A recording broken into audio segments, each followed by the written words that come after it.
Got really quiet. It did. That's how we're starting. I didn't want to ruin something. I didn't realize the first round took 4.5 hours.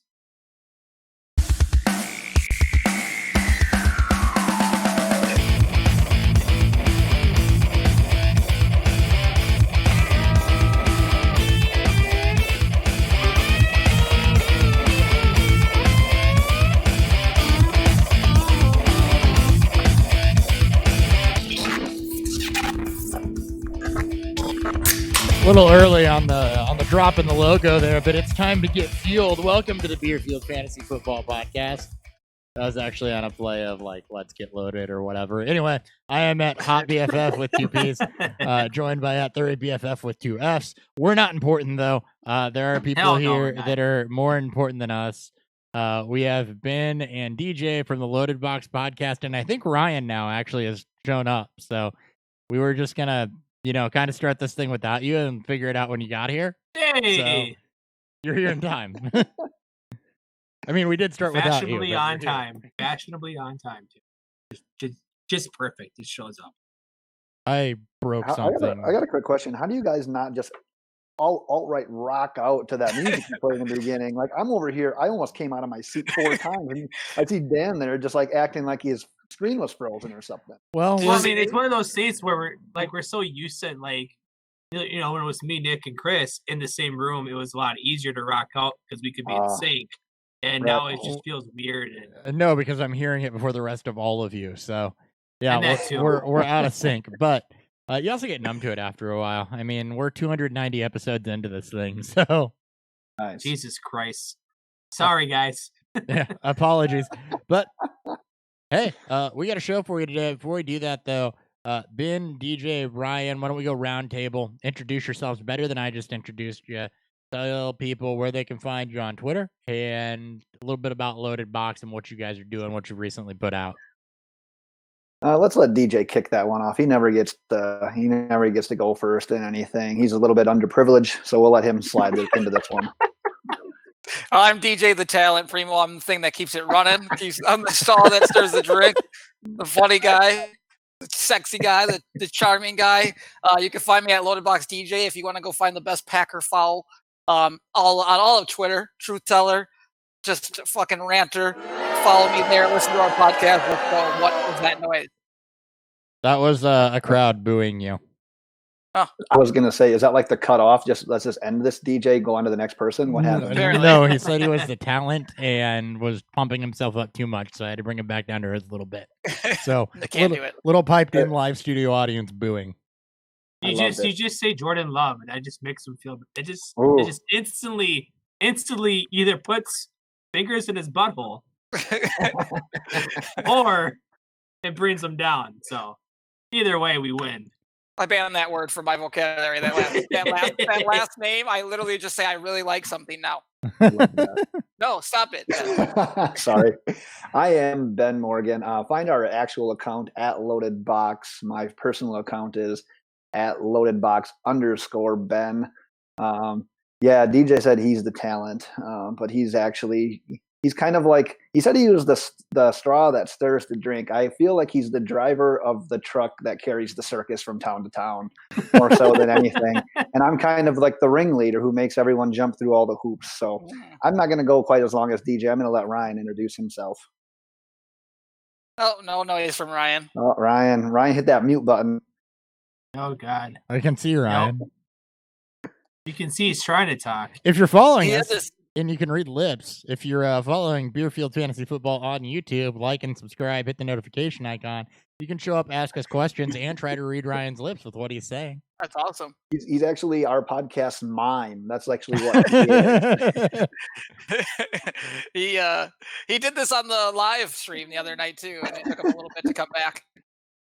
He'll figure it out. We'll get there. All right, let's skip to what's fueling Beerfield, and when Ryan can talk, just the safe word is potato. So just say potato and you can actually talk. And when I hear it, we'll know. I love it. Perfect. What's fueling Beerfield?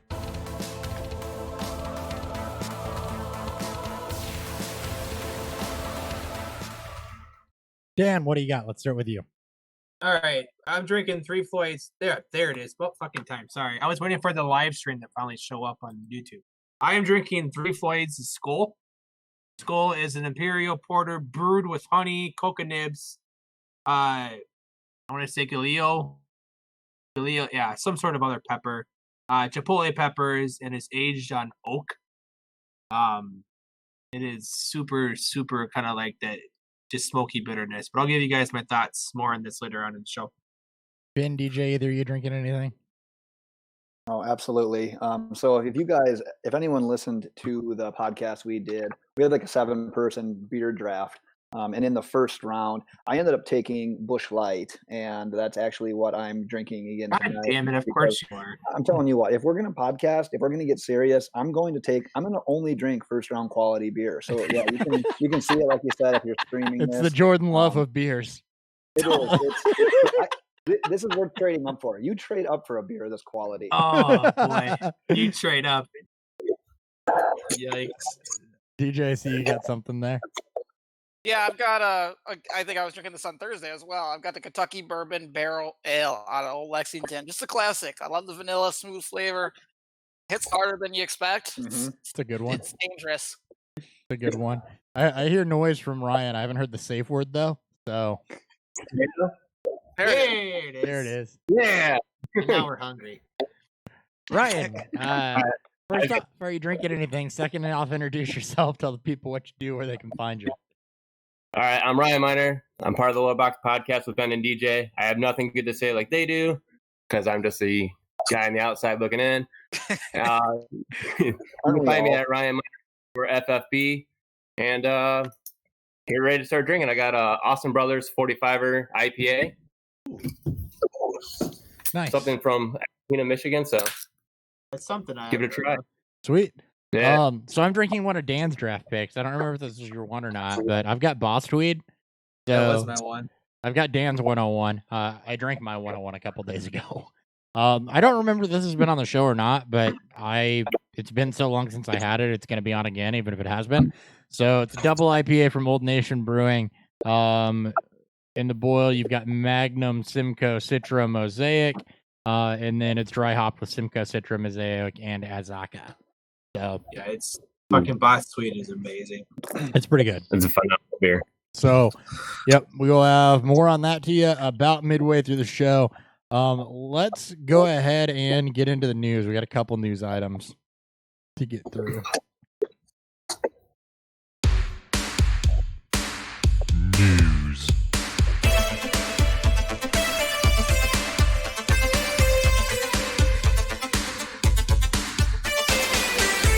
All right, gonna keep this down to the relevant stuff because we got a draft to talk about. So Matt Breida was traded to Miami during the 2020 draft for a 5th-round pick. So we happen to have a Dolphins fan on the show right now. So Ben, why don't you go ahead and kick this one off? Thoughts on the Burrito trade, what it does to Jordan Howard, et cetera, et cetera. Yeah, I loved this move. My theory on running backs is just get some guys that are capable, and if you get enough of them, you can platoon them, and they will be just as productive as your stud running backs. That's exactly what they got there for a 5th-round pick. So you add a speed guy in Burrito, who I anticipate playing probably more snaps than Howard. You're going to see Howard probably a little bit more towards the goal line. I think it'll be fairly even.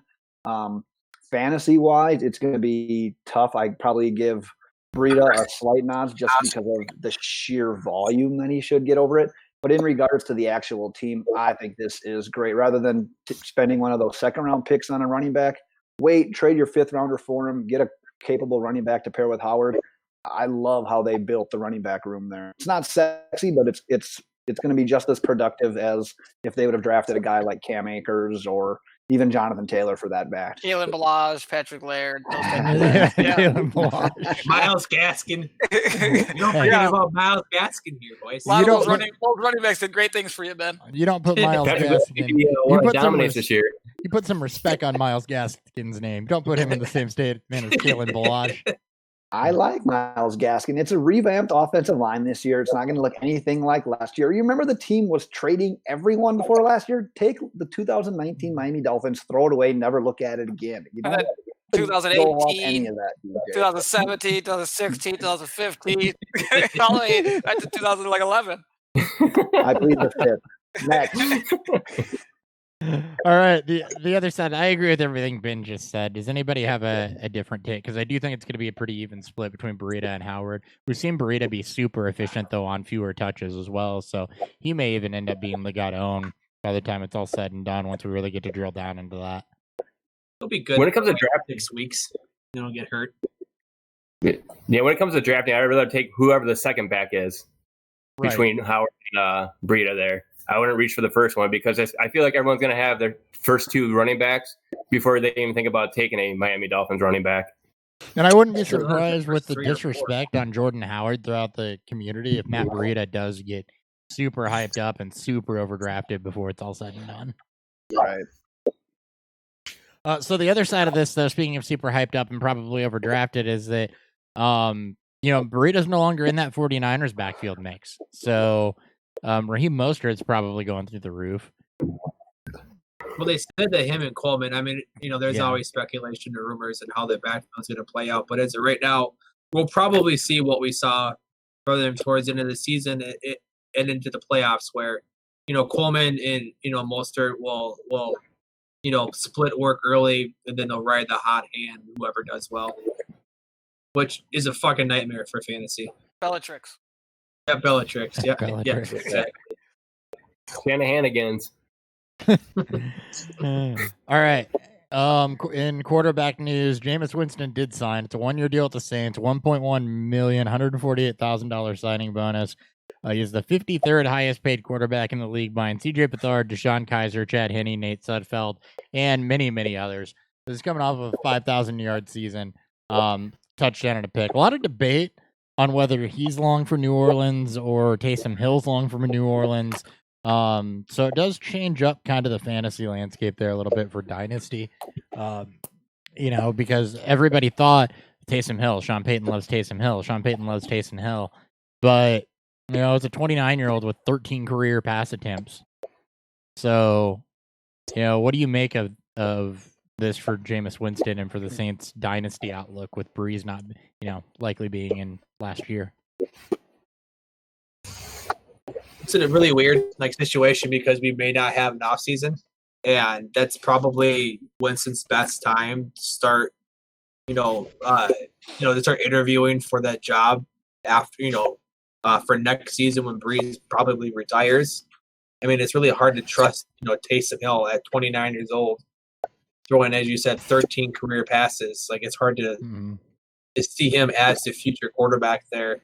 I think they value him more as an actual he's a football weapons player, playmaker, and Winston could be the bridge between whoever they draft within a year or two after Breeze retires, and then he kind of rides this quote unquote prove it deal, through 2021.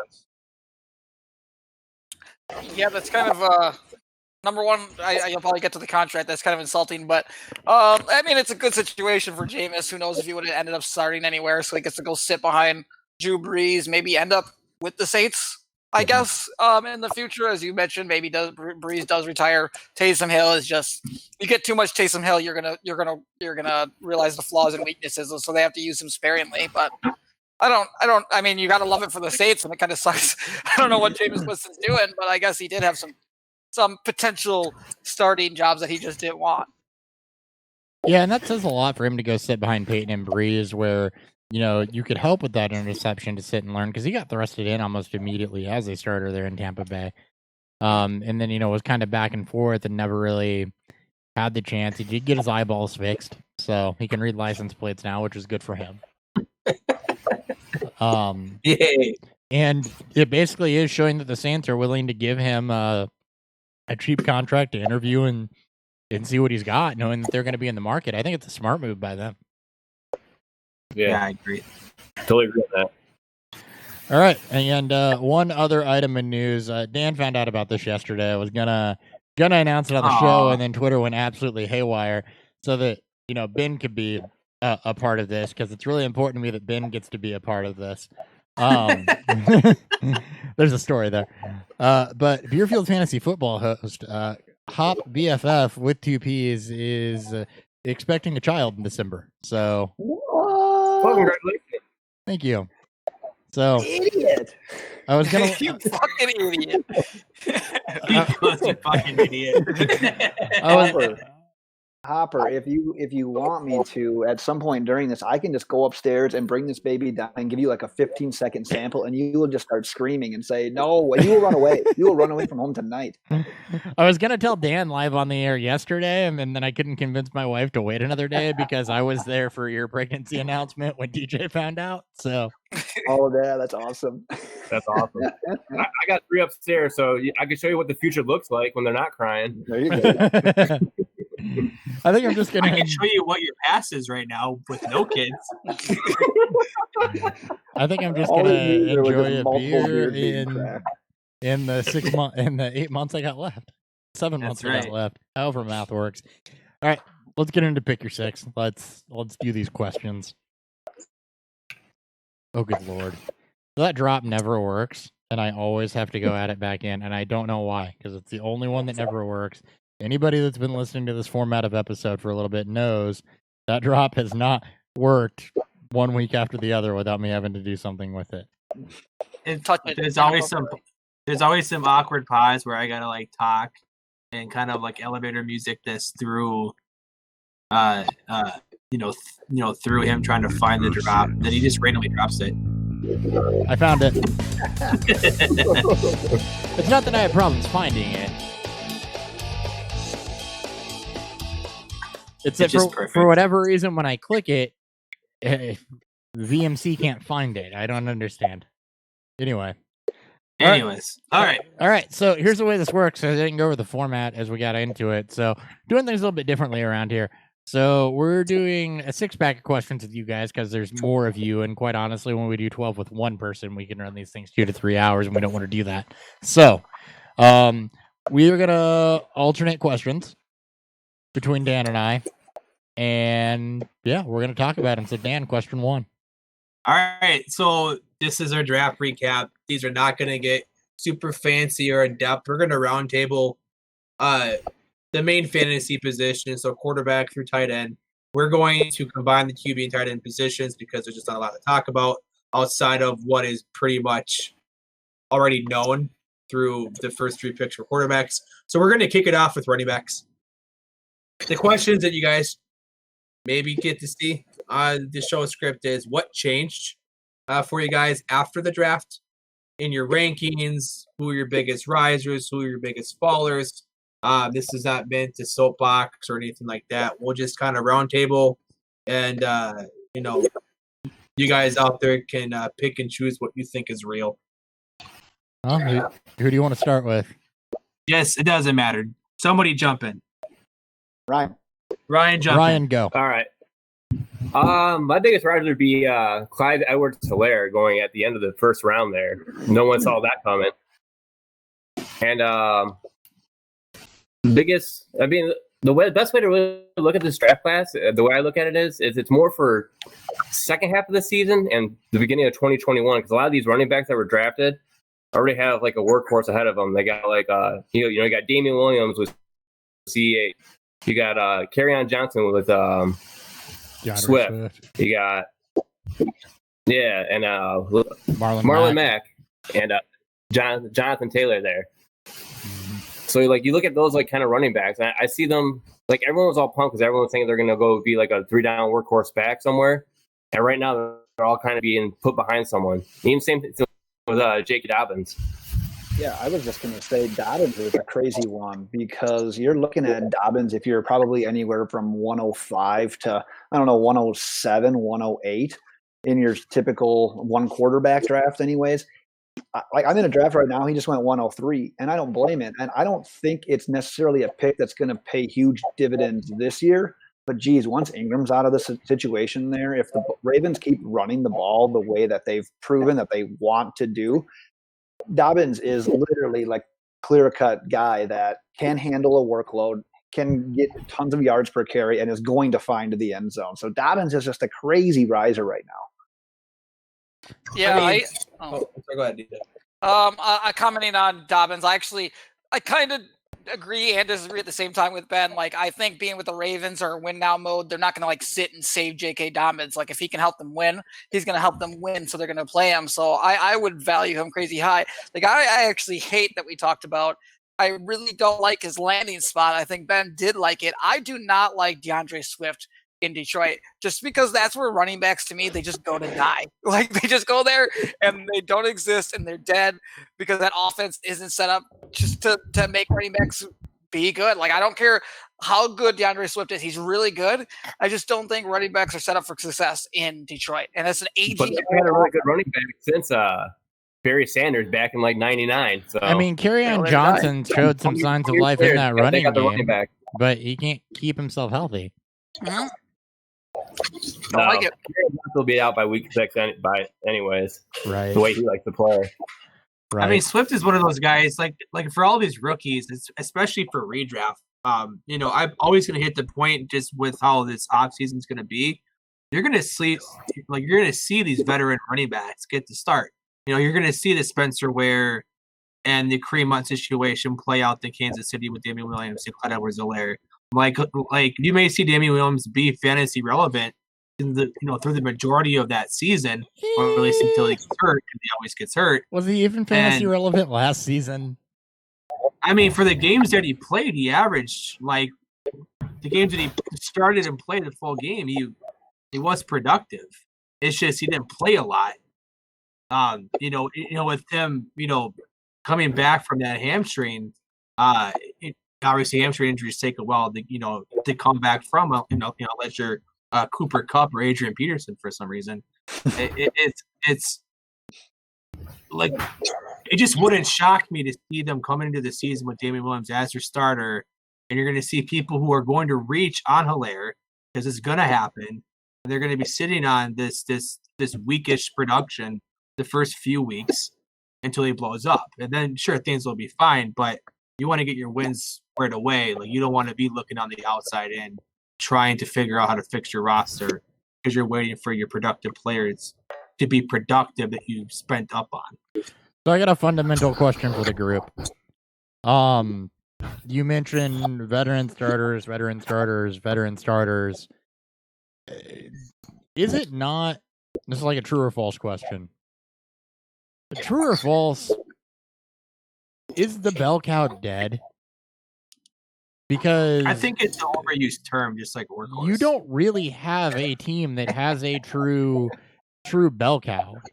Because, I mean, Josh Jacobs comes to mind in Oakland a little bit, but he's not that involved in the passing game. You've got Rashard involved there. And Derrick Henry, they wanted Dion Lewis to be that, but he wasn't. And, maybe Darrington Evans will be, but Henry wasn't even up until last season. That's why everybody was so high on him, and it never paid off. And even last season was more so because Dion Lewis never got anything going, and they still tried to get him going. It just turned into a hot hand approach, and that was Derrick Henry in the long run. There's probably 3 of them in the league, in Barkley, CMC, and Zeke. That's it. Maybe Fournette, probably Fournette too. Yeah, Fournette. Fournette had 100 targets last year. Is the only productive player besides DJ Chark. Delvin Cook-ish, but he only saw 62% of opportunities. Yeah, there was still Madison involvement. So exactly. So, like, to your point, which is absolutely right. I think we just assume these guys are going to come in and be this workhorse or this bell cow type of back, and you're probably not going to get that this year with these guys. Maybe no. Taylor, like maybe a guy like it'll take an injury to the starter. See Kareem Hunt, 2017. It may take one of these injuries, to these veteran guys ahead of them, for these guys to turn into that workhorse or bell cow. Sure, and that's why efficiency is so important. And with the first 5 guys, you've got a chance to be efficient, I think. And then there's Keyshawn Vaughn. Yeah, he's in my top 5. My top 5 are Tier 1, Edwards-Helaire, Jonathan Taylor, DeAndre Swift. Tier 2, Keyshawn Vaughn, J.K. Dobbins, Cam Akers. So I have a quick question for the Beerfield guys. Yeah. If I want to pipe in, should I raise my hand? What do you want me to do with my hands? You interrupt us. You interrupt. That's how you do it. Okay. You tell us to shut up. You want to talk. Or just start dabbing if you're DJ. That's yeah. Go ahead. Fair enough. My second thing is I don't think that it's completely dead. I think it's on the endangered species list. There's so few of them left available. And 3, man, we should have just paused and ended. I hope, Dan, you were going for the joke there because you killed it when you said bell cow and it's not Workhorse. dead, but workhorse. Man, that was perfect. That was my favorite moment of the day. That's all I got. I'll put my hand down now. No. Yeah. You can keep it up if you want. Yeah. I have a feeling the best we're getting out of this class going into next year will be J.K. Dobbins. Yep, I like It that. could be. It could be. And looking at that, J.K. Dobbins, I completely agree with the take that Ingram's there and complicates it for now. I also agree with DJ's take that they're not going to completely stay off of Dobbins. He has a chance to be it kind of Devin Singletary-like in the sense of he can be efficient on 10 to 12 touches a game and be fantasy relevant, but you're not really going to unlock J.K. Dobbins until you get to next season. Keyshawn Vaughn and DeAndre Swift both have a chance to take a stranglehold on those backfields, one because of injury, one because Ronald Jones just hasn't shown a whole lot. Edwards Hilaire is just in a really, really good offense in a really good situation. Cam Akers. Wait. Go ahead. What about A.J. Dillon? He's going to get 300 touches. somehow not out-touch Mr. Jones over there. Right. Cam Akers. I'm just going to throw 3 passes a game. Cam Akers is the interesting one to me because I'll be honest, I did not love his film like a lot of people did. He didn't have a great line in front of him. He won with athleticism, and he's not going to out-athlete a lot of people at the NFL level. So, and he landed on the Rams, who did nothing to help the offensive line. So, Cam Akers is like, to me, all the opportunity in the world is there, and I don't know what he's going to be able to do with it. He might be David Montgomery, where it just looks sexy, and because the offense might suck, or it might not be as what people think it will, it'll just drive down his efficiency. Like when you play behind a bad offensive line for that long, you're going to develop those bad traits of trying to do too much. And you hit the nail on the head there. It's like he's not going to out-athlete.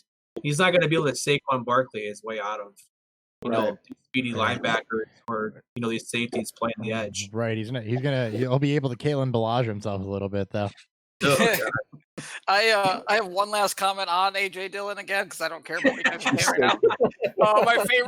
My favorite quote. I just read a quote from him the other day. It's like he goes, "I can throw, I can run, I can catch," and I was like, "Dude, I can throw, I can run, I can catch too. Doesn't mean I should be drafted in the fucking NFL. Like, get the fuck out of here." That was my favorite. I got so angry when I saw that. I'm just so mad about it. I like AJ. I like AJ Dillon. I just don't like the landing spot. It made no sense to me. I think he's a little interesting going into 2021 because it lines up perfectly for the Packers not to pay Aaron Jones. I think it's the opposite. I think it's the other guy. I think Jamal it's Williams. replacing Jamal Williams. Yeah, no. I mean, anybody here can replace Jamal Williams. Right. Unless the pass protection, apparently, because that's his only job. And just to piss off, like, to out-touch Aaron Jones 3 times a season. I mean, Aaron Jones is he's incredible, and I understand what people are thinking, but if you look at the style of running back, Jamal Williams and AJ Dillon are more similar than Aaron Jones and the other guys. So I honestly think that they love Aaron Jones in that offense, and I think AJ Dillon is there to let Jamal Williams walk. But that's just my opinion. I mean, I can see it. It's just it depends how much they like, because Jones has to believe he's a top 5 running back, so he'll want to be paid that way. And it just depends if Green Bay has to not draft cap, but they have the salary cap to pay him what he's probably expecting. Yeah, and if they're going to run 55 times a game like they're planning on with 17 offensive linemen and 1 running back, they're going to have to keep Aaron Jones on the team because he'll be the most valuable player. He's going to get Derrick Henry. He's going to get a franchise tag. We're going to be talking about AJ Dillon again for 2022. No, I agree. I just want nothing. I want no part of it. Like, it's just fuck it. Is there anybody else? Do we talk about some of these other running backs? Do we need to talk about Zach Moss? No. We never need to talk about Zach Moss. I do like Zach Moss's landing spot. Because it kills Devin Singletary, and I like me and Chris both hate him. I But don't say it we both hate him. doesn't kill but we Devin both- Singletary, though. He's still going to get 12 touches a game and be efficient behind that line. It doesn't kill Yeah. Singletary. It just kills him He from has being to be otherworldly efficient again, and he's just not athletic. Like I don't see him being. Nobody as can run efficient as really he was last fast if there's a hole there. I Drafting would him. have liked him at Tennessee, but he didn't land at Tennessee. But I mean, I would have still- liked him in Pittsburgh. Like I think Buffalo's his Yeah. best landing spot because he's gonna get whatever goal line carries. Frank Gore gave up, and right. like he would, like He's also going to average 3 yards a carry in the NFL. But he will fucking run hard for those 3 yards. he's Actually, gonna Michael Turner it. so Darrington, if we're going deep cuts, Darrington Evans in Tennessee is probably my favorite guy that we haven't talked about yet, because we know that they wanted to use Dion Lewis behind Derrick Henry and dispel Derrick Henry and give him somewhat of a role. It didn't pan out. Dion Lewis is gone, and I think that's the role that they're going to try to fill with Darrington Evans, who's kind of a similar type of player without the explosiveness, but he's more adept outside of the tackles and really in the receiving game, which is where Derrick Henry does not shine. So Yeah, You guys got any other ones? I got one more, but it's like I'll wait until you guys give yours. I'm good. I was going to ask, are there more running back questions coming, or are we just free for alling on the running back? We're just you're free free for for all all on in running now. backs. Blow your You just load. make- Have you guys done a lot of research on where you're kind of targeting some of these guys right now in a rookie draft? I've done a couple mocks. So yeah, I I'm know. in one right now.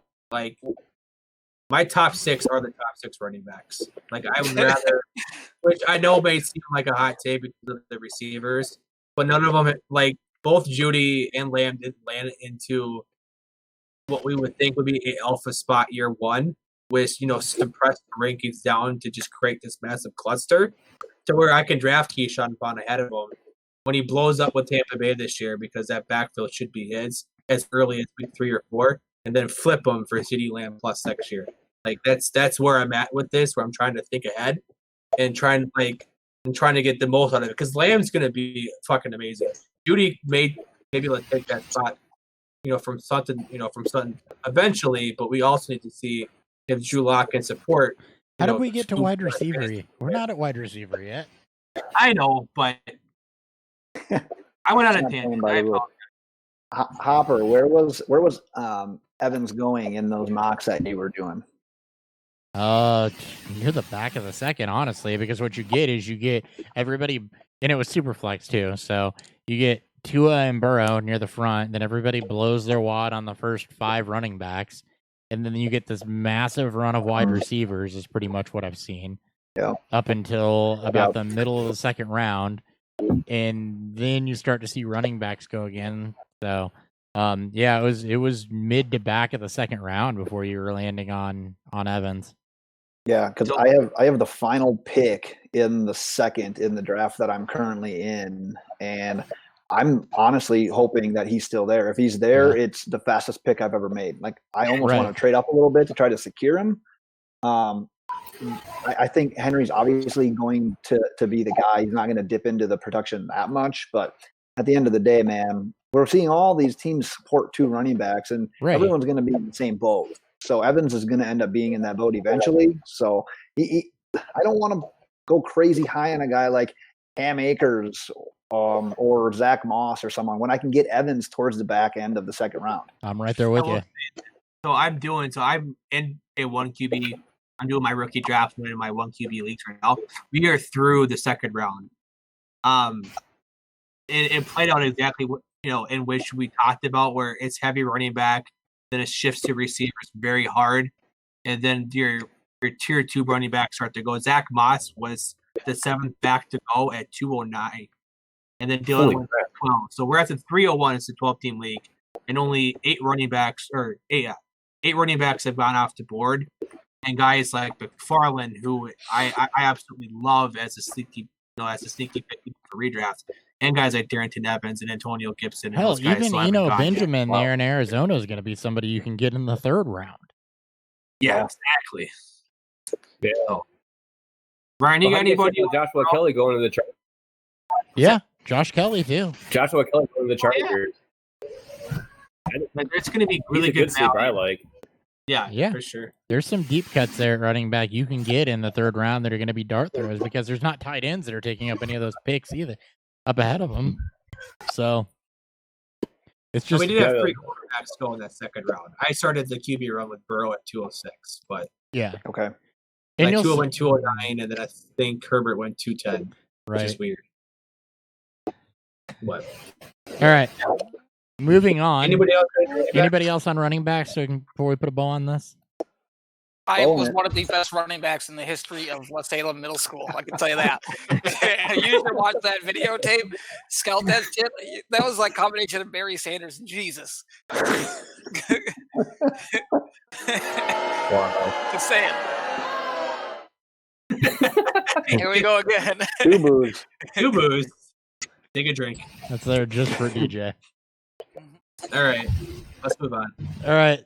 So a not serious question, but I gotta know because a couple of you guys had the honor, the privilege to be on our live stream for the entire first round of the NFL draft. So I gotta ask, what stands out about that first round to you? What was the most memorable moment about being on with Beerfield Fantasy Football during that first round, Ryan and DJ? I'd say mine was DJ's reaction at 24. That was the most memorable. I mean, it was a kid being scared to death. And the kid getting drafted. 26? Was it 26? I think 26, watching yeah. Justin Jefferson go to Minnesota right before the ultimate meltdown of 26. Yeah. Oh, was it 20? All right, 26. I think the first 25 picks were pretty good. So I had a good time first 25. Like, I even though I was upset about Justin Jefferson, I still could get over that because, like, obviously he was a good pick.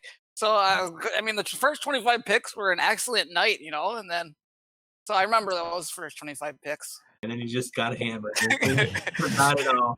I went silent. I went silent on you guys after that Packers pick. I don't know if you guys realize that. I just literally went silent.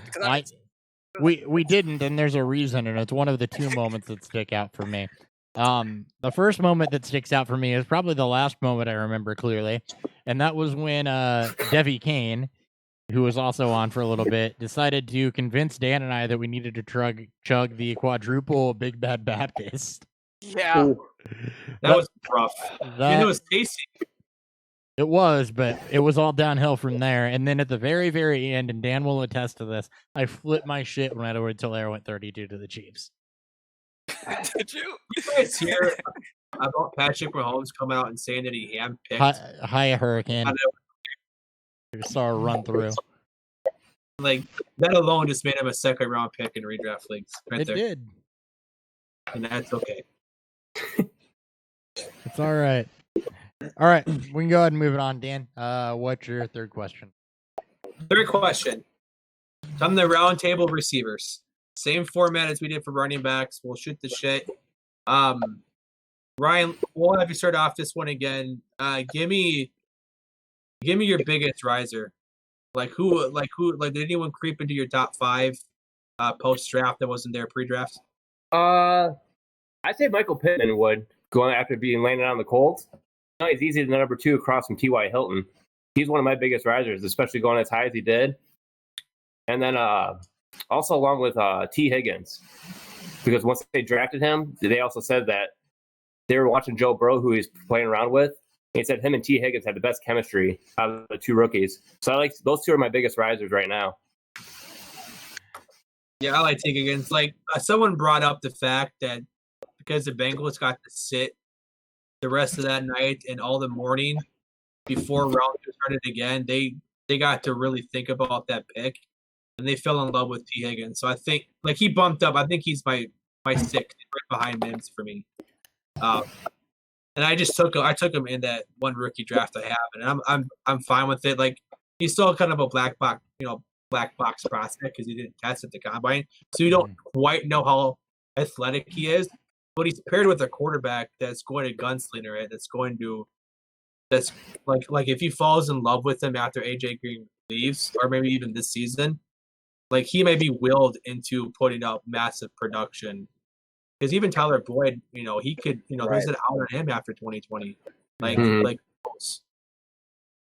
Dan, out of curiosity, you said you drafted him in your rookie draft. Where did you get him? Where did he end up going? I took him at the 112th. So I had the 108. That's where I took Keyshawn Vaughn.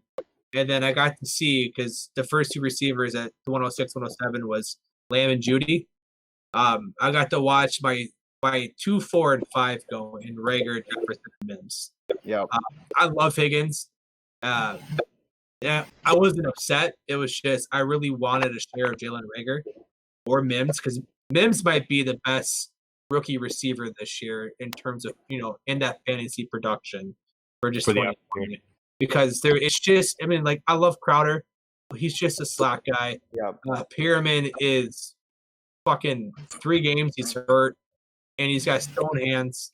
Darnold, just like with Burrow, at least Darnold is showing that he can be a potential gunslinger. And I think a guy like Mims, who's dominant at the catch point, he may benefit the most as the season progresses. Yep. Those were my 2 guys as well. It'd be Higgins and Mims, and coincidentally, I'm up in my draft in one more pick, and I have a feeling one of those or maybe both of them are going to be there, and that's the debate I'm into, because I was a little bit lower on Higgins. I was thinking, man, you might get him mid-second round at this point. But exactly what Ryan said, I heard that same report that, hey, they had Burrow working out with all these receivers, and these are the 2 that clicked. And we've seen AJ Green just dominate. Obviously, the dude's an alien. AJ Green's an alien. He's on a different planet, athleticism-wise, than everyone. And that's not where a guy like T. Higgins is. But yeah, if Joe Burrow lives up anywhere near the billing, Higgins is going to factor in there. So I love that pick, and I give him a slight bump over Mims. But, man, if the Jets can overcome their head coach, Sam Darnold will be fine. Denzel Mims will be fine. Those are my 2 biggest risers, actually, following what we saw over the last weekend. Yeah. So I've got 2 guys. Go ahead, DJ. I think Mims could literally end up being the most productive rookie like this year, right away impact guy, with Sam Darnold being the top guy. Obviously, you love your guys like Judy and CeeDee Lamb, but they go in with a lot of guys around them. I don't typically like the rookie wide receivers in their position in their rookie year. Ben knows that, and I think it's been proven over years that you typically aren't super successful. Yeah. Obviously, you have your years that it happens, but not often. But I think Denzel Mims couldn't have fallen into a better situation in the New York Jets with Sam Darnold, and the fact that he's basically like, I think Anunwa will be coming back, but does he have a neck anymore? And then Jamison Crowder is there as a slot guy. So I think that's going to – I mean, Crowder just only helps, I think, Mims be that for sure. outside fast wide receiver. So I don't know. He would be like – in redraft leagues, he'd probably be my top – honestly, which would be nice for me because I think he dropped. So I think I'd overdraft him in comparison to ADP. But I think he'd be my top wide receiver going into like a redraft league situation. He very well could be. With wide receivers, to DJ's point, you're typically looking for productivity within the first 3 years, and as you look at how this falls, Jerry Jeudy is going to fall in with Courtland Sutton. You don't even know. They're both young wide receivers. You don't know that Judy's ever going to be the one. CeeDee Lamb falls in with Amari Cooper, who was just signed long-term. Justin Jefferson, a little bit better, but signs in with Adam Thielen on a run-first offense. So what I'm really looking at is I want somebody out of my tier 2 or tier 3. If my tier 2 is going to be Denzel Mims, who you guys have covered, but I love Denzel Mims. He's athletic. He's got size. He has everything it takes. He positions well to be a true number 1 in the league, and he's been handed that opportunity. The other 2 guys that have been handed opportunity in this, Jalen Reagor in Philly, where who knows what they're going to do with Alshon Jeffrey. Nelson Aguilar's gone. Arthega Whiteside never really jumped onto something. Deshaun Jackson's on the back end of his career. And Laviska Shenault in Jacksonville, I think or Chenault in Jacksonville, I think are guys that are super athletic. They're raw talents, but they're very, very athletic. I have not seen anybody smoother than Laviska Shenault on film this draft season. Even though he's raw, he just looks smooth athletically and agility-wise. I want one of Reagor, Mims, or Shenault. I would hope for Mims, but if I can't, Reagor and Shenault are good secondary options for me. And the two right below that, and it's not even that much of a break with Higgins and Pittman. Pittman, I think, complements T.Y. Hilton really, really well in Indianapolis, is being a bigger type of outside receiver.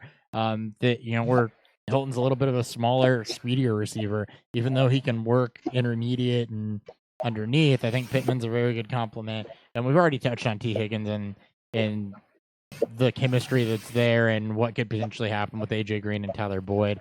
And one other guy I personally want to give a shout out to, two other guys that I've been hyping the whole draft process. One of them is Devin Duvernay, who landed in Baltimore, he's just a machine as far as being able to catch the ball, super reliable hands, very, very athletic, that I think is going to fit in really, really well in an offense that is void of a number one. And Gabriel Davis being the other one, landing in Buffalo. He's a guy that I think could develop into something nice on a team that, they just traded for Stephon Diggs, but there's some opportunity behind that with, you got John Brown, sure, but more of a long-term play on Davis. And I guess a third shout out to Gandy Golden landing in Washington, where that's going to be a cream rises to the top situation if you're looking for deeper cuts. Why are they going to put Gandy Golden at running back? No, that's Antonio Gibson. That's Gibson. Running back. Antonio Gibson. All right. Yeah. Love me. But just like to your point about Chanel, I think like he has one of the highest upsides if he can stay healthy. Like I love, like, he could end up taking some of the production away, from Fournette in terms of his target production, because he was used so much all over the field in Colorado. I absolutely love that pick to Jacksonville. He just got to stay healthy. And then the other guy I'm going to throw one more shout out is Bryan Edwards going to the Raiders. There's a lot of new talent there. Obviously, Ruggs. They brought in, Lynn Bowden, who got moved to running back. So have, Hunter Renfrow, who's going in the second year, but he's 36 years old already. And Bryan Edwards has, like, outside of him not being able to test because of his broken foot, like, he has the highest breakout age you can ask for from a player, 17.8. And even though he's a senior, he's still 21 years old, which is insane to think about, as most seniors that come out are 22 to 23. Edwards is as old as most of these juniors. Right. So I love Edwards and him potentially turning into their number one guy, as both Ruggs and Bowden are going to be to take the top off and work out of the backfield, and Hunter Renfrow playing in that possession slot receiver type role. Sure. By the way, Gandy Golden, 6'4", 220. So unless he's Jalen Hurd, no, he's not going to running back. Yeah. Fucking Jalen Hurd. All right. Anybody else, any receivers they want to shout out that we need to bring up? Like any super deep pick, I'm going after Tyler Johnson probably for sure in the 4th round if I can. I'm not sure how deep this guy gets, but I thought he went earlier in the actual draft than I anticipated, and he goes to an interesting spot now that Brandon Cooks is gone. But Van Jefferson went in the 2nd round to the Rams, and I don't know what we're going to see out of the Rams, because they were already in the phase of ignoring Todd Gurley. He's gone. Brandon Cooks had the worst year of his career, but he's gone. So now you're sitting there with Robert Woods, Cooper Kupp, Josh Reynolds, and now you bring in Van Jefferson, who wasn't the most productive dude in college, but I watched every Florida game being a Gators fan. The Florida Gators rotate their receivers through like a team I've never seen before. You hardly ever get them in back-to-back possessions. They were so deep at the position that they would just trot out a new 3 guys basically every possession and just rotate them through. So his numbers weren't going to be good, but he was a solid route runner, legit hands, was getting behind defenders. He was very productive. So a lot of people think he got drafted kind of early. I don't mind him in the 2nd round, and I think he ends up in an interesting spot if that offense can get back to clicking the way it did 2 years ago. Sure. Hey, just round table real quick.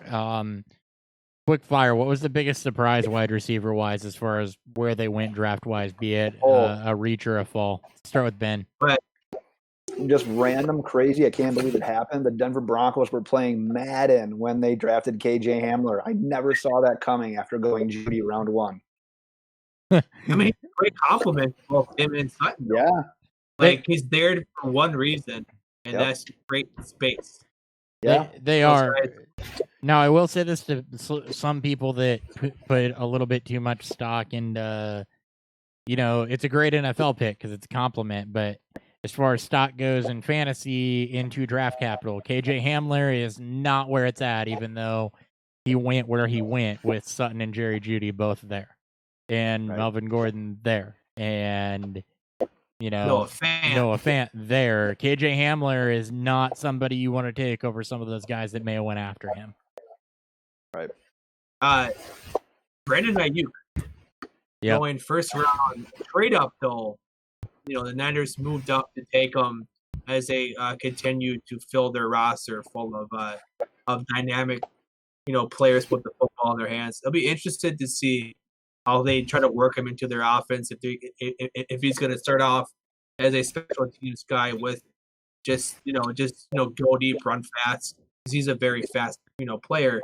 Or they'll try to find ways, maybe what they did with Deebo Samuel in his rookie season, and try to find ways to get the ball into his hands and make work. He's interesting. I'm not going to draft him super high. I wouldn't either. Because, he doesn't have like the full profile that you want as a JUCO transfer. He's an older prospect already. The same point with like a Van Jefferson. He's already almost 24 years old. But these guys could be sneaky, redraft guys if everything plays out, properly. Yep, I'll piggyback you, and then we'll get to Ryan and DJ just because Ayuk was going to be my answer as well. I think he's Debo light. I think that him and Debo have a lot of the same traits, but I think Debo's are more pronounced, and I think Debo's just honestly better. So they obviously have something that they're trying to do at wide receiver there.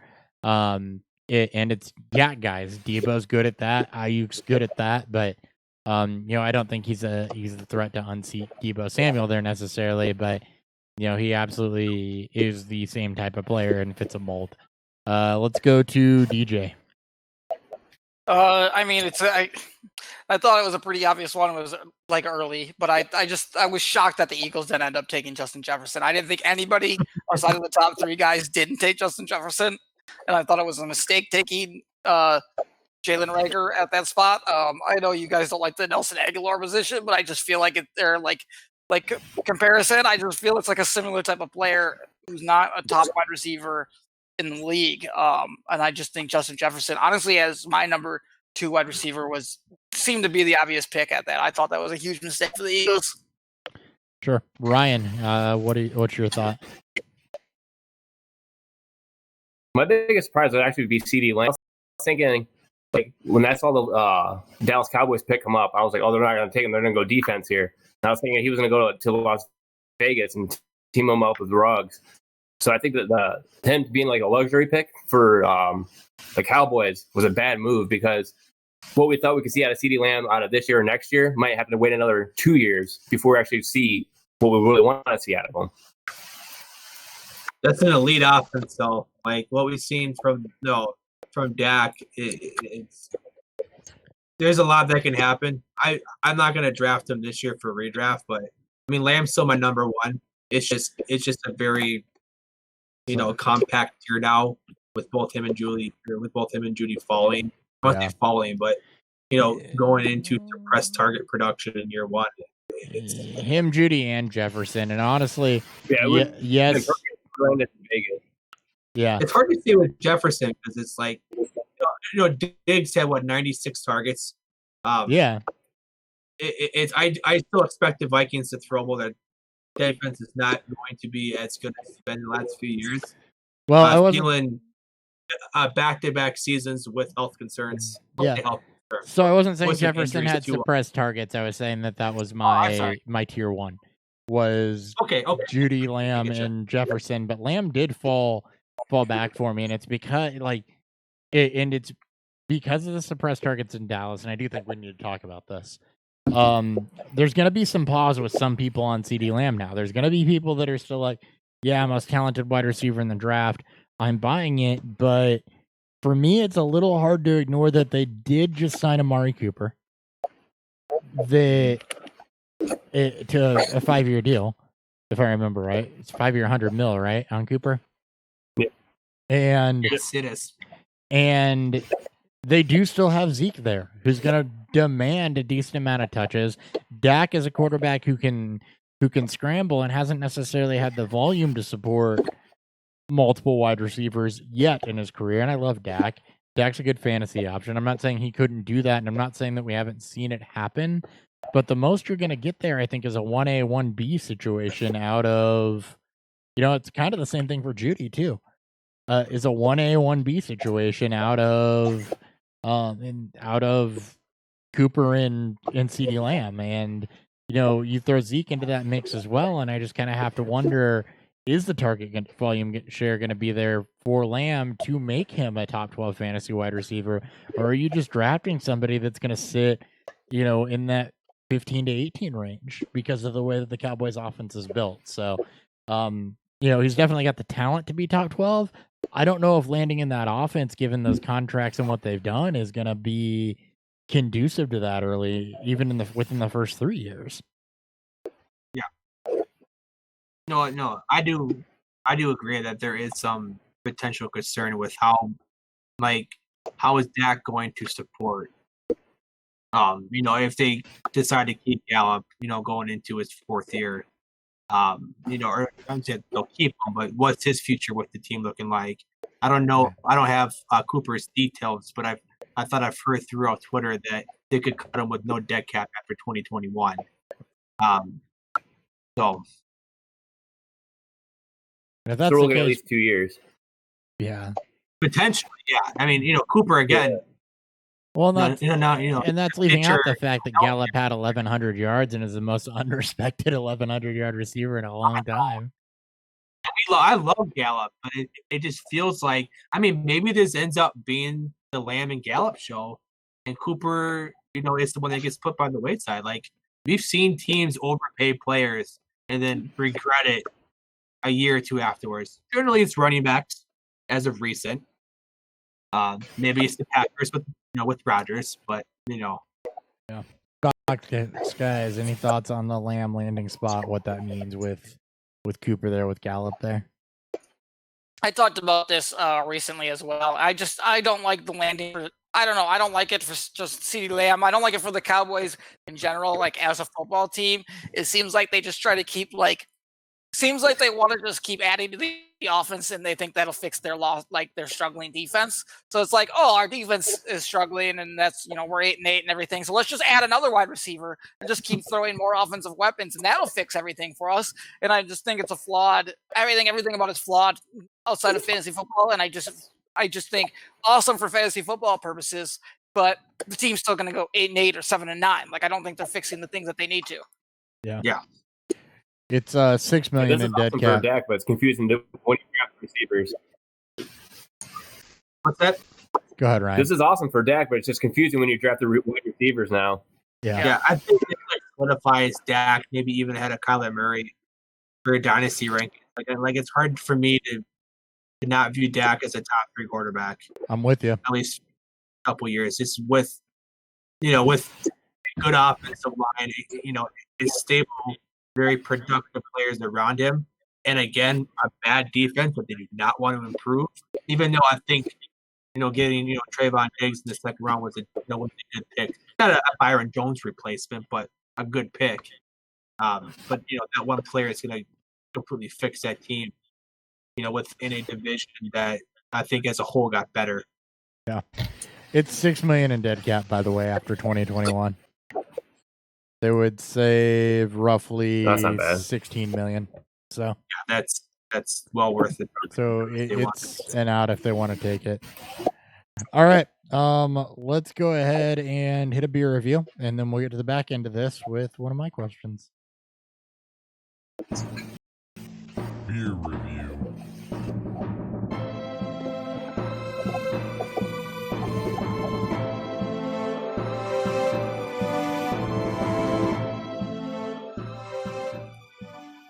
All right, Dan, go ahead and kick it off. All right, I drink 3 Floyds is cool. Again, Skull is an imperial porter with a bunch of peppers added to it, cocoa nibs added to it, aged in oak. So it's going to be it's on the nose. It's going to lead to more of that. I don't want to say a dry bitterness, but it's got that smoke to it. I'll be honest. I had this beer on Sunday. I was not the biggest fan of it. I wanted to give it a second try because you should always give beers at least 2 tries before you put a real judge on it. You don't know what the fuck could happen the first time. Definitely like it a lot more the second time around. The chocolate sticks out a bit more. In the first time I had it, it's not as smoky as I thought it was going to be this time around again. It's a solid beer, especially one that, with the amount of pepper that they added on to it. It doesn't pack a lot of heat at all. I think this would be a fun beer to drink. It'll also probably be a pretty fun beer to cook with. Sure. All right, I'll go ahead and go, and then we'll let the get. Actually, no, let's let Mr. First Round beer go here. Bane, you want to give a review on Busch Light? Oh yeah, just cracked maybe about 15 minutes ago. Cracked my second Busch Light. The nice thing about the second Busch Light is it's just as good as the first Busch Light. So yeah, if you want the full review, definitely check out that beer draft that we did. I gave it a real thorough review there, but I mean, easy drinking. You're gonna love it. That beer draft was a ton of fun. All right, so Boss Tweed, they are nice enough to put the malts on the front of this, and it, is a home brewer. It tells me exactly why I'm getting what I'm getting because they put the malts on the can. But it's got a really, really good kind of creamy mouthfeels. All right, the theme of the week. But that's because brewed with oat and wheat, which definitely adds a little bit to the body there. Vienna gives it a little bit of sweetness on the back end, but it's not, it's not off-putting, especially for an IPA. You get a decent amount of bitterness combined with a little bit of citrus on the hops. It's a very, very good balance of everything. It's got a nice body, but it's light. It's just a touch sweet, and packs the perfect amount of bitterness with it. It's like, it's Hey, you turned me on. very, very good. If I was writing somebody's dating profile using the description of this beer, there is no doubt that would land on Match.com or Tinder or whatever within about 20 seconds. This is a new Grinder. topic. Create a dating profile around a beer. Perfect. Boss Tweed's the one to do it. If you're gonna create a dating profile around what a beer tastes like, use Boss Tweed. Oh, good old Boss Tweed. All right, go ahead, DJ, if you'd like. I just cracked open now I got a different beer. So I just cracked open a Guinness draft stout, from the 1930s and 50s. It's got a plastic ball inside of it that jiggles around. So you crack it open, it releases some nitrogen. Pour that baby out, comes out smoothly. It's beautiful. I mean, everybody knows Guinness. I don't have to review it. Just goes down smooth. Drinks light. I love it. It's good beer. Ryan? Dan review. I am, Dan from 2 years ago is very proud. Vintage Dan. Yeah, right. Right, vintage Dan. Ryan? Austin Brothers 45er IPA. Very good. Very smooth. It's a West Coast IPA. It's a little fruity. It's got a little bit more of a pear taste up front and then a grapefruit taste on the back. But it goes down very smooth, and I could definitely drink a whole 6-pack of these. Another good dating profile. Hey, a little bit of grapefruit. I think That's it's, how the back tastes. I That's exactly what I'm getting. I think I just got an idea for a future show. It sounds like that beer is made for like the after show. Oh my god! Yeah. I'm a little sweet. We got to get on-air production meeting real quick because we haven't done one yet. So we got to get the right people on for it. Not saying that these guys aren't the right people. I just didn't think about it until now. We need to do an NFL player and beer dating profiles episode. Yep. Yes. We should just get 10 of us and that's one episode. That's the whole topic. We'll figure it out. We're gonna get dating that done at some point over the summer because I think that would be a lot of fun. Like, write a dating profile for Dak Prescott, for example. So anyway, That is all good. for I it. like that idea. yeah, no, it's gonna be good. Tinder, NFL Tinder profiles, and I beer really like that idea. and beer Tinder profiles. Swipe right. Well, maybe we'll do it as a combo episode because I think that Ben and DJ might be the perfect people for that. All right. Speaking of perfect people for things, question 4: Jay Cutler and Kristen Cavallari are divorcing due to quote marital infidelity. So, who done it? What did they do? Give your best guess. I'm gonna start with Ben. He's got a beautiful mind. Oh, thank God. So, did you hear that they got like stuck in the Bahamas Damn for like it. 4 weeks? Come on. Okay. So it sounds like DJ at least heard that. So yeah, that was what happened before this. You know, Cutler went out, just got hammered. You would think he might have been the one that was fooling around, but no. He passed out. Mrs. Cavallari or whatever her name is, trounced her nice little hiney back out to the beach. And do I need to paint the picture anymore? You know what happened. She said, found "Hey, the Jay, she found a New Jersey. Cutler's hung it up. She wants something new. She's like, hey, I think we should get a divorce." He didn't even realize it. He was just like, you know, Jay Cutler. He's like, okay, sure. Jay Cutler doesn't even know he's divorced yet. That's what happened. It was Ryan Fitzpatrick, wasn't it? Yes. Like, she upgraded the quarterback position. She was like, No, wait. quarterback. It may have been him. My first guess, though, it was probably Antonio Cromartie. And I heard she's pregnant now with his 20th. Yes, that's how that went down. DJ? I was gonna see my story is gonna be similar, so I'm gonna change it up. They were stuck. Where were they stuck? I don't care. It doesn't matter. They were stuck somewhere in another place. Kristen was bored, or no, Kristen wanted Jay wanted to stay in, watch a movie. Kristen wanted to go out and party a little bit, so she went out by herself. The little pool girl or the maid came in to do some cleaning. Little Maria, whatever her name was, snuck into the house, and Jay was like, "What are you doing right now?" And then that's one thing led to another, and you've got your first Pornhub by Jay. I mean, you guys have all seen his ass on the beach in that picture, so I'm sure whoever that was saw it as well, and she's like, "I'm gonna get a piece of that." The question is, did he have the cigarette afterwards? Mm-hmm. Yes. During. Yeah. Before, during, and afterwards. While he was going down. Oh. Like, he just, That was actually why he stopped in the middle of going down to light a cigarette. I was about to come. Don't care. no. Ryan, any theories? No. No. I don't know how No. you follow Ben No. and DJ there. I'm not gonna top those two at all, so nothing at all. I'm done. Dan, you got anything? I can't follow and DJ Pete, like No, you can't. That's why I started with them. exactly like they painted like perfect picture for both of them. He knew that we had thought about this for longer than we should have. Yeah, like I'm just gonna go home. I'm done. It wasn't the maid, it was the babysitter. Like the babysitter forgot that Jay was still there. And like she showed up like with the two top waiting for her boyfriend to show up, and it happened to be Jay Cutler instead. And it just shows up with a birthday gift or with the birthday present over his dick, just smoking a cigarette, and she was like, take me now. I'm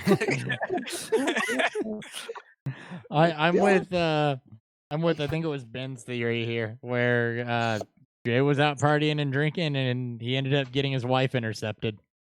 Yes. Yeah. Yes. Beautiful. Here's the thing, too. If he was the one that was actually doing any cheating, he definitely wouldn't have landed it in her anyways. He would have overshot. There's no way that there's a baby involved. Maybe that's the problem. Just go on my stomach and end up with a facial.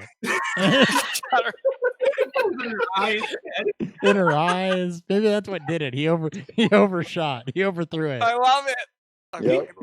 He except at this point, he outgunned his coverage. Yeah.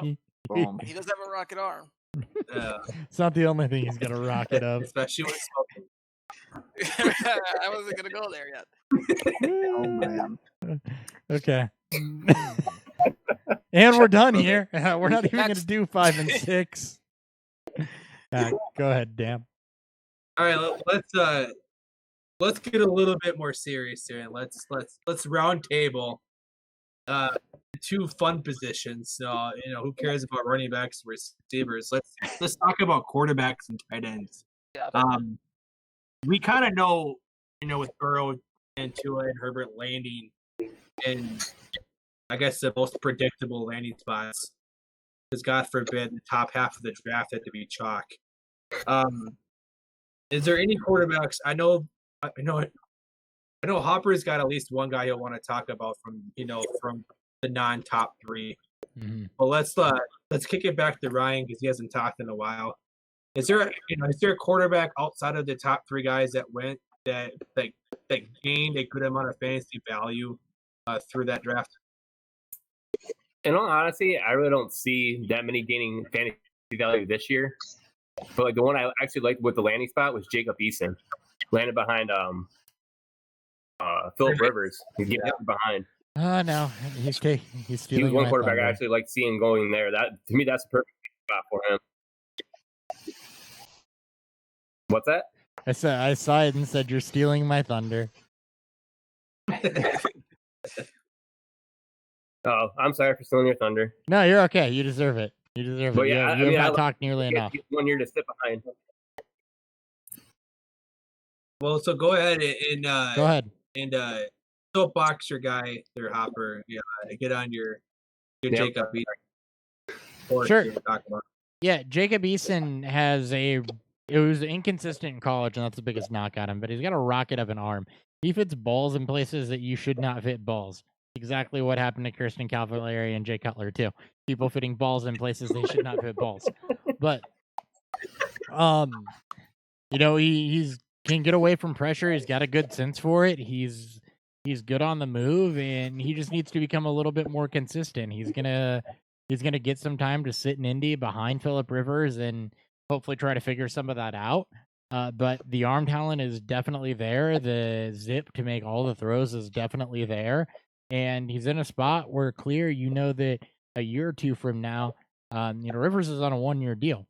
If Eason progresses well, that could be his starting spot as soon as next year. So to me, with Hurts landing in Philly, Eason is the clear-cut 4th quarterback in this draft for me.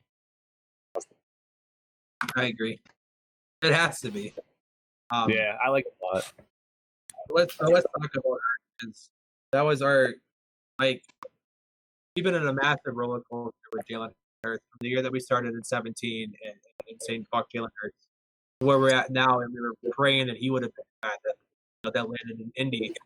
So I got to ask for you guys in Superflex League, of course, because you won't take him in single QB leagues. Are you targeting Jalen Hurts in your Superflex drafts? And if you are, where are you looking to draft? We'll start off with DJ here. Oh God. I mean, no. I hate Jalen Hurts. You know my thoughts on him. I don't know. It's funny because everybody's comparing the Aaron Rodgers situation with the Carson Wentz situation. I don't know. People are talking. He could be like their Taysom Hill or whatever he may be, but he can actually throw a little bit better.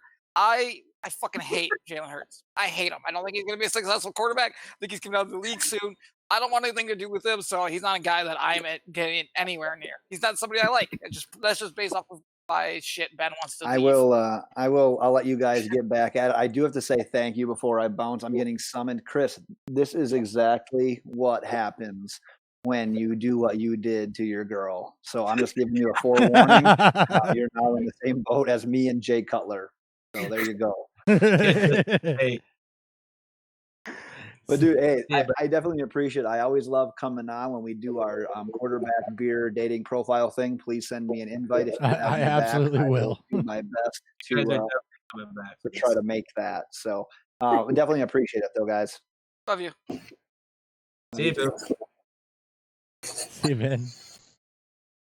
All right, Ryan, what are your thoughts on Jalen Hurts? I like the landing spot with Jalen Hurts because I mean, how many seasons has Carson Wentz made it through one whole season? So to me, this is like a nice insurance piece for him to have. Also, they're not gonna just put him behind Wentz either. They're gonna use him out there in the field somewhere. You don't spend a second round pick like that, just let it sit. Yeah, they're gonna be using him. Well, and to back what you're saying too, I think No, I wouldn't. Yeah, you don't spend a first round pick like just to let him sit either. So think about that for a second, Yeah, DJ. Play No, tight end. I'm with you there, Ryan. Though I don't think they do. Wentz has not been able to stay healthy, so Hurts is going to have a chance to showcase in regular season games. And Hurts, Yeah, can't wait. I still believe is going to be a starter in this league. It won't be for Philly. Philly did a thing where they drafted Jalen Hurts to insulate Carson Wentz, but also to where they're going to be able to get some future draft capital out of him when he shows he can compete and he can keep them in contention, like we have seen with some other quarterbacks. The Patriots were able to do it with Jacoby Brissett, and I think that's exactly what the type of thing you're going to see with Jalen Hurts. When a team becomes quarterback needy, the proven commodity that is not currently starting is going to become attractive. So, I think that in addition to being able to back up Wentz and insulate that he's auditioning for a starting spot at some point within the next year or two. Jesus, they can't get out of Carson Wentz until 2023. Yeah, it's not going to be with Philly, but he'll start somewhere. He's doing so much money. Like, he can be pissed off with the pick. Like, I was screaming. I was so I texted both Chris and Nick, in our group chat, how much I fucking hated this pick. He's gonna be Lamar Jackson in terms of what the Ravens used him as his first 7 or 8 weeks, or first 7 or 8 games of his rookie season, where he's going to see 7 to 10 plays with him out there. It may not be a true, it may be in Wildcat. You may see Carson Wentz go line up at receiver, and we know the ball ain't going his way. But it's it's that insurance policy, it's that potential trade chip. See the Patriots with Jimmy Garoppolo, and then it's them trying to find an extra playmaker that they can use when they're running fucking 12 personnel with Goddard and Ertz. Are you guys gonna draft him in Superflex leagues? Are you guys gonna target him? I know that the DJ said no, but Ryan, Chris, are you guys gonna target him still? I give him the landing spot. I still would target him. I've been seeing him fall right now. Like, I'm in a couple of drafts already, and he went at the beginning of the 3rd round. Yeah, he's gonna fall, and especially in. So I'd still take him, just put him on the taxi squad, just so you. Yeah. Yep, I'm right there with Ryan. He's gonna fall, and in leagues where I've got maybe an aging quarterback, I'm gonna stash him on the taxi squad a lot, like I did with. I did it with Drew Lock last year. I mean, Lock ended up starting, but I wasn't expecting anything out of Drew Lock for a year or two. And just stash him, and when he gets a chance, then I've either got a trade chip or I've got a starting quarterback. So for sure. Let's we gotta talk about the elephant in the room. We gotta talk about pick 26. DJ is gonna be back Thursday in 3 years. This is all DJ. Happen. All DJ. I already know your take because I didn't listen to your guys' recap episode, which is still the greatest thing ever said, was poking your fingers through the toilet paper into your asshole. Let's talk Jordan Love. So good. I think it's super flex. You don't trade up for a quarterback in the 1st round and him not have some value to him. But DJ, go ahead and give the anti-soapbox to Jordan Love. I mean, there's so many things to say here. To me, it's a waste of pick right now. It's a different era than obviously Brett Favre was going through. But Aaron Rodgers is got 4 years left of his contract. I think 2 years before it's even worth trading, releasing, or cutting, or whatever it is. I don't think that's going to happen. You see all these stories right now of Rodgers and LaFleur, Goody Coons, everybody is literally making shit up. And this is just what happens in Green Bay. This is what happens when you're one of the best quarterbacks up. And it's ridiculous. Nobody's actually heard from Aaron Rodgers. We've heard from like Gutekunst says, I want him to be I want him to be on this team forever. Love is there to like. I don't understand the pick, but they're obviously bringing him in there to develop in case something was to transpire in the future. I think there's a lot of Mark Murphy behind this draft pick. I don't know if the head coach and the GM actually like the pick, so I think there's an issue there. I don't foresee Jordan Love being the quarterback of the future of this team. I love to watch you. You almost slammed that whole fucking beer right there. Really funneled that thing down. There's nothing I like about Jordan Love, right? I watched a lot of games. He's a very, very poor decision maker. People show like 2 highlights of him making a couple of good throws. Obviously, there's talks of the Gary Anderson offense and how he struggled just because he sucks. And yeah, that's kind of true. And then they're comparing him to Patrick Mahomes, but in the same situation where I already went in this rant, but it's just people are comparing this to the same situation where Brett Favre was the quarterback and Aaron Rodgers was drafted. Well, Aaron Rodgers was going to be was fighting for the opportunity to be the number 1 pick and somehow dropped to 24, which I think is where Ryan got that 24 number from. But somehow dropped to 24. This guy was not projected. He was projected to end of first round, probably early second round. So it's not the same situation. Aaron Rodgers is once in a lifetime quarterback. I don't think he will be a starting quarterback for the Green Bay Packers. So I think if you're going to get value out of him, it's coming from preseason or if Rodgers gets hurt and he looks good and he ends up becoming a trade value for the Green Bay Packers. I don't think he ends up being the quarterback for the Green Bay Packers. I fucking hope he isn't. That's all I have to say. I don't like him as a quarterback. I think he's garbage. I think when you're a bad decision maker like him, you don't get out of that mindset. It's kind of just what you do. People don't change who they are. I don't like Jordan Love. I don't like him. I hate him. I think he's the worst and even worse Jameis Winston. Yeah. Like I like Jameis Winston, I do. But let's not sit there and say that he's a great decision maker. Jordan Love, it's one productive season his sophomore year, and then to tank the way that he did, and for somehow still be a first round pick, it's just mind boggling to me.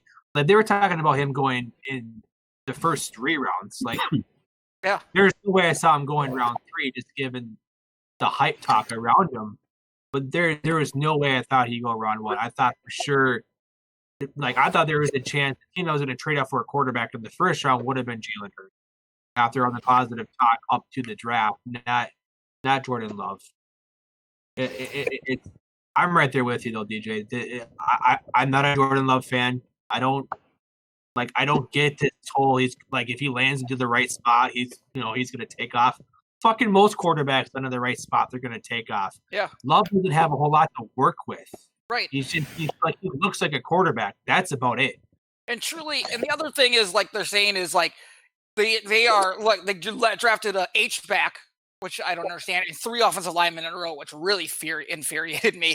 If they're really like focusing on running the ball, and setting up the play action, then why do you have to jump up and draft a quarterback? Like if your emphasis isn't going to be on the quarterback anyways, why are you trading up to try to get that future quarterback? That just doesn't make any sense if you're not going to put the emphasis on him anyway in the style of offense. If they want it to be Jimmy Garoppolo or Jared Goff, then you don't have to trade up to get that guy. You can find that guy second or third round and try to get Aaron Rodgers and that team more weapons or guys on the defensive end, the linebacker position, which they didn't even fucking address at all in the first 5 rounds, which still doesn't make any sense to me. They drafted like all offensive players. They just didn't address anything of need. So it's like there's arguments about they're going to run the ball.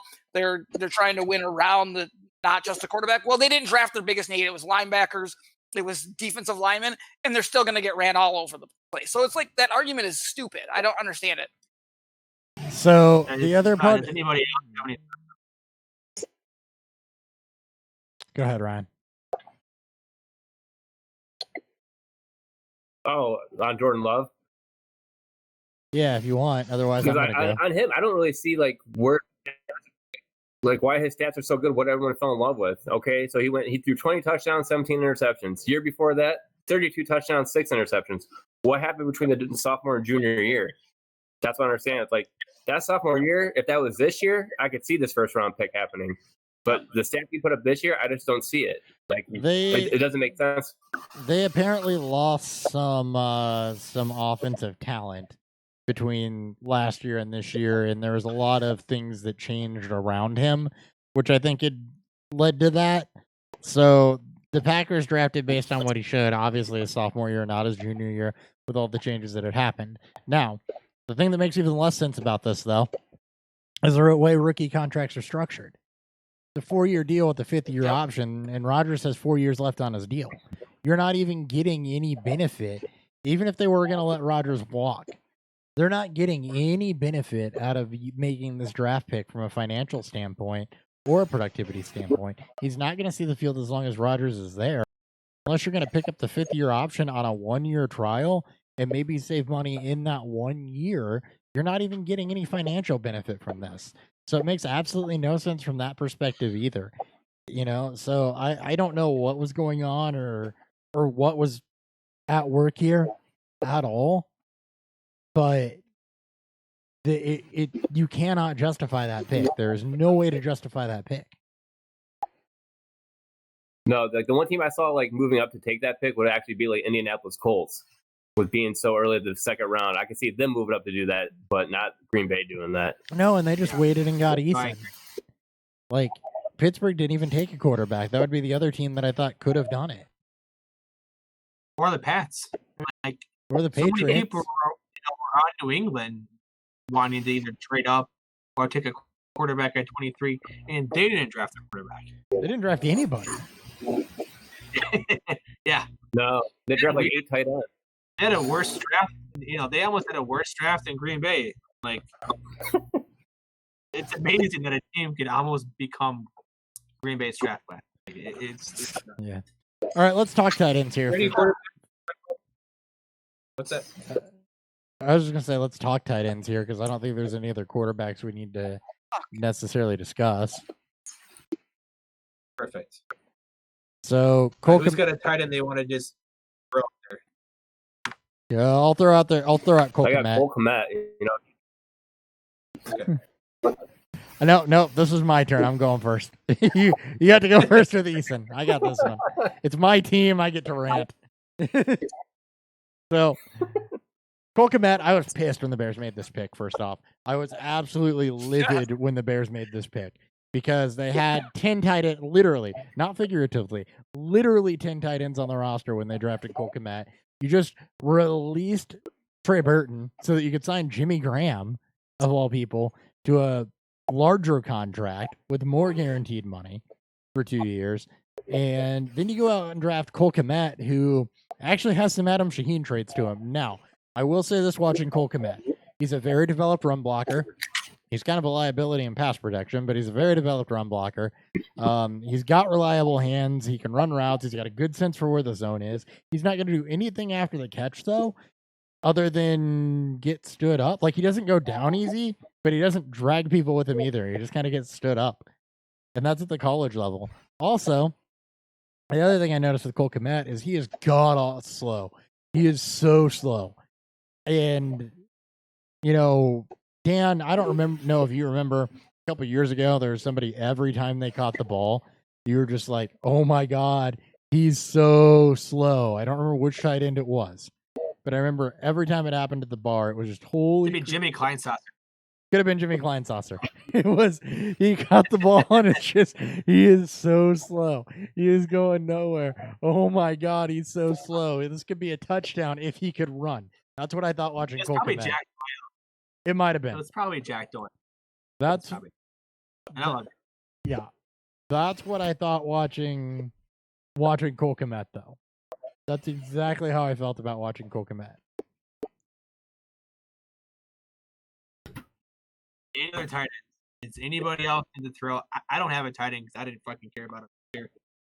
So maybe the Patriots tight ends.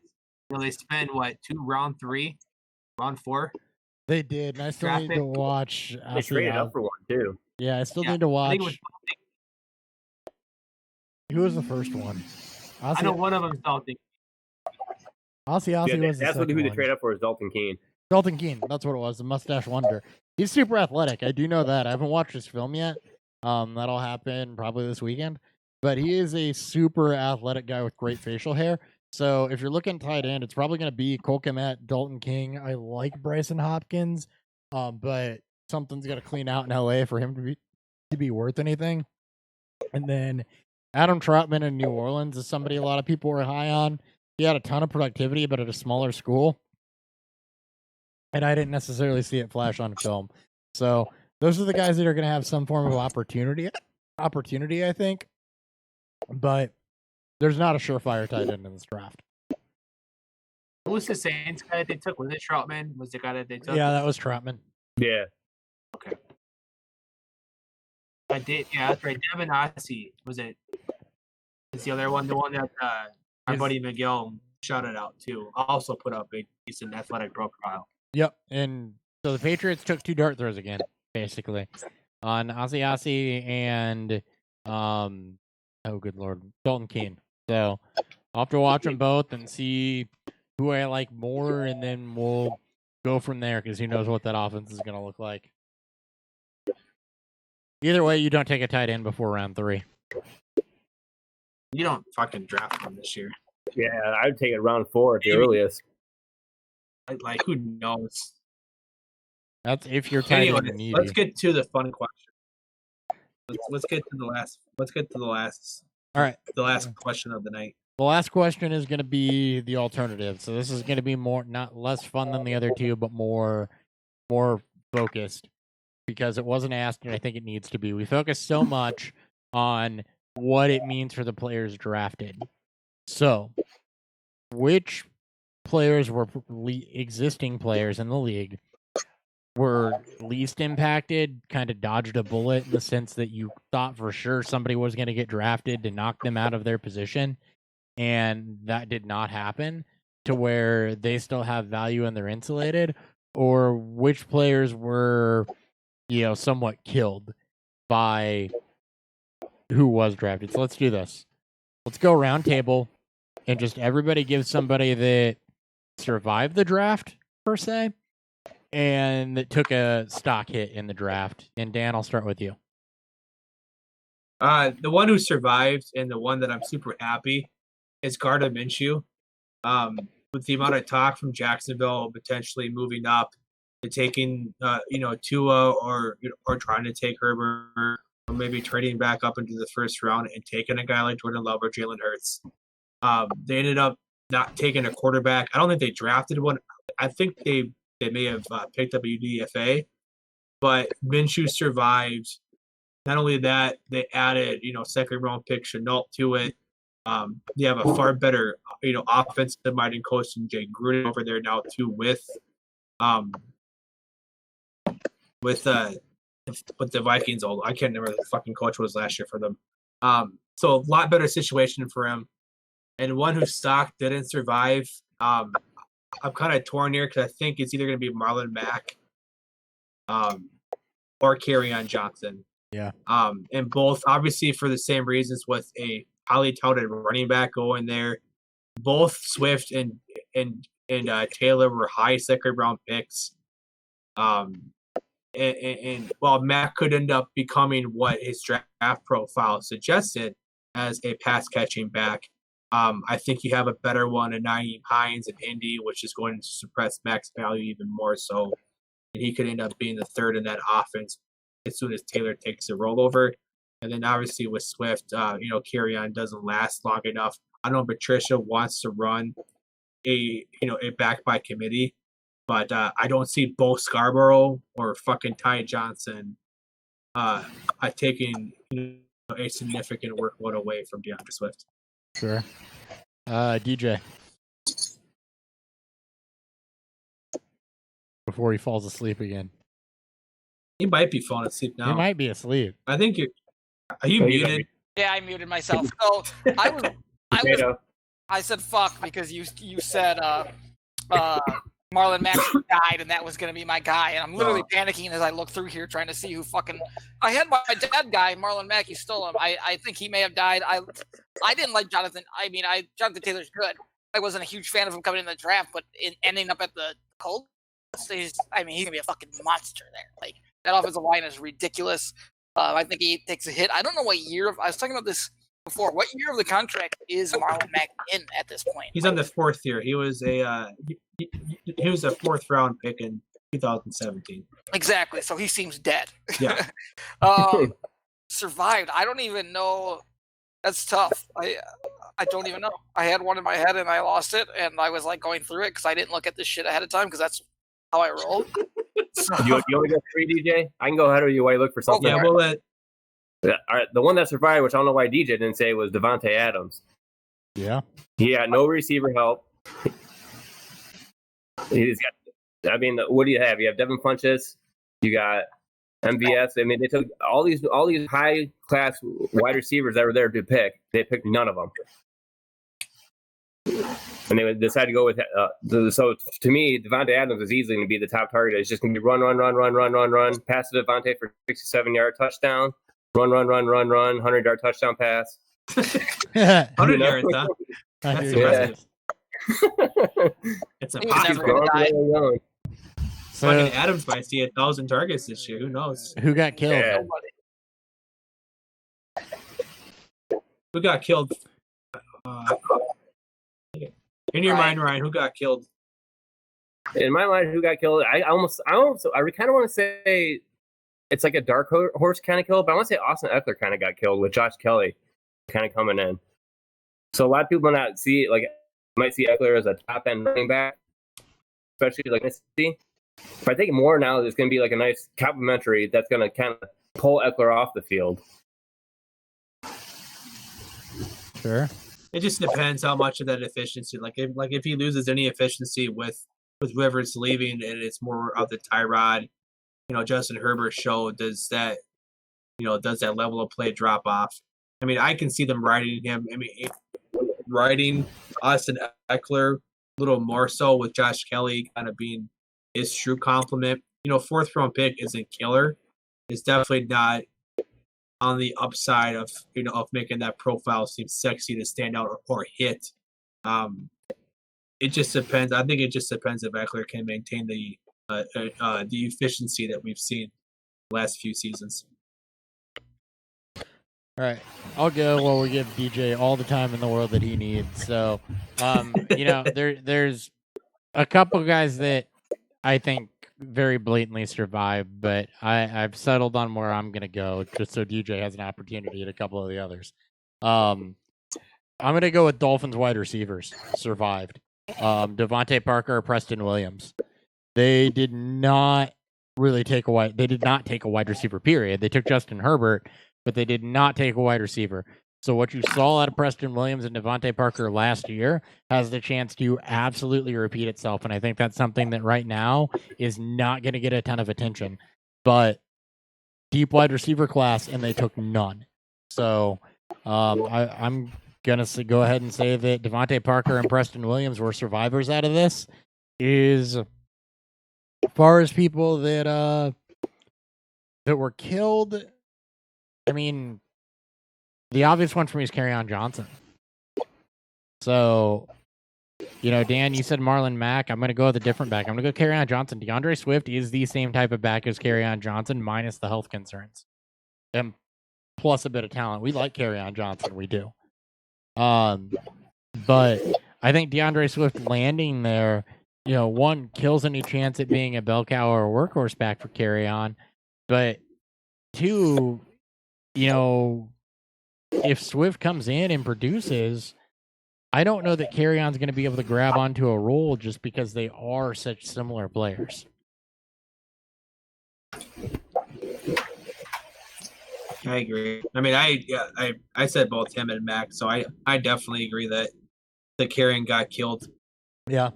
Pretty significantly by this. Like even like a Devin Singletary also took a bit of a hit, but I'm not going to take any more. I want to make sure DJ has a chance to say a couple names. All right. I got a couple. Okay, go. Both quarterbacks, though. Okay. So. Aaron Rodgers killed. No, he's dead. He survived. Temporarily, Jared Stidham survived. Yes. Temporarily. Until they bring in Cam Newton to take him to a Super Bowl. But temporarily survived. I don't understand how they didn't draft a single quarterback. Just like I don't understand how the Packers didn't draft a single wide receiver the entire draft. That doesn't make any sense to me. And the other guy Now I see. I had another dead. So that was my quarter. That was my other survived. My other dead person is Jacoby Brissett. He's dead, right? Like Philip Rivers was starting quarterback, and Jacob Eason brought in. Jacoby Brissett dead. So those are 2 ones I needed to add in there. That's fair. Couple That's other fair. guys that survived then since DJ didn't take him. I wanted to leave them. I thought Todd Gurley survived in Atlanta. Yep. Not having. I mean, you want to talk about chance at being a bell cow? Todd Gurley's it right there. With Brian Hill and Ito Smith and Quadri Olison being the backs immediately behind him, doesn't inspire a whole lot of confidence in anybody cutting into his workload. So I thought he survived, and then James Conner's the other one with Pittsburgh not going running back anywhere. I think James Conner very, very much survived that. How did you not use that one earlier? Because I was trying to let Anthony you take McFarland. it. That's a good one, though. Not to say that McFarland's going to take a bunch of work, but I also like Anthony McFarland. So Yeah, you're a truther, though. So I'm just saying on the surface, Anthony McFarland was what, a 6th-round pick? Did Le'Veon Bell survive? he's a 4th-round pick. Is it a 4th-round pick? Oh, yeah. Yeah, Bell Bell definitely survived. The Jets actually had a good draft, so of course there was no running back taken by them, at least early on. Yeah. Also, Sterling Shepard and Golden Tate survived, unfortunately, somehow. But Darius Slayton. Darius Slayton. Cannot forget Darius Slayton. Cannot forget Darius Slayton. I forgot him. And on that note, there's been a Darius Slayton mention. We're in too deep. Thank you for tuning into Beerfield Fantasy Football. You can follow the show at Beerfield FF on Twitter, Beerfield Fantasy Football on YouTube. Be sure to like, subscribe, so you can show up, hang out, interact, whatever the case may be. Before we do our final sign off, let's go to DJ. Tell the people where they can find you, where they can find the Loaded Box podcast one more time.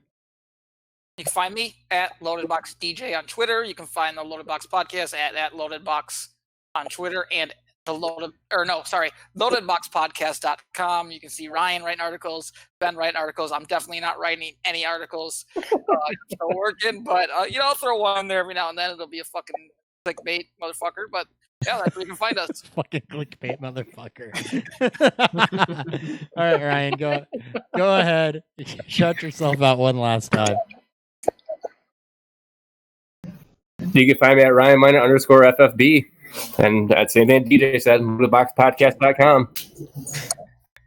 All right, Dan, why don't you shout out? I think you nailed that. Dan, why don't you shout out to the people where they can find you and find your work? At 30BFF on Twitter. You can come listen to the two of us spout a bunch of drunken bullshit with and without friends. At some point in the beginning of the week as we do live YouTube shows. And if you're watching right now, you already know that. Good job. Give a like and subscribe if you like what you hear here. Hopper, why don't you tell the people where they can find you? At Hot BFF with 2 P's on Twitter. Again, YouTube. We release the podcast everywhere you can get podcast on Wednesdays, but YouTube is, you never know when we're going to record. So make sure you like, subscribe, hit the notification icon. That way you know when we're recording and when we're here. We'll be back next week with Skip. Yes. Are we just Skip Skip Newton next week? So cool. Yes, we are. So a little bit of an introduction into the world of Devi with that one. So I'm not big on Devi. Dan's dipping more into it, but that's where Skip kind of lives. So we'll talk with him about some of that and get his thoughts and what is the league for people that want to go even deeper than Dynasty. So thank you guys for tuning in. We'll catch you next time. See ya. Love you. Love you too. Bye.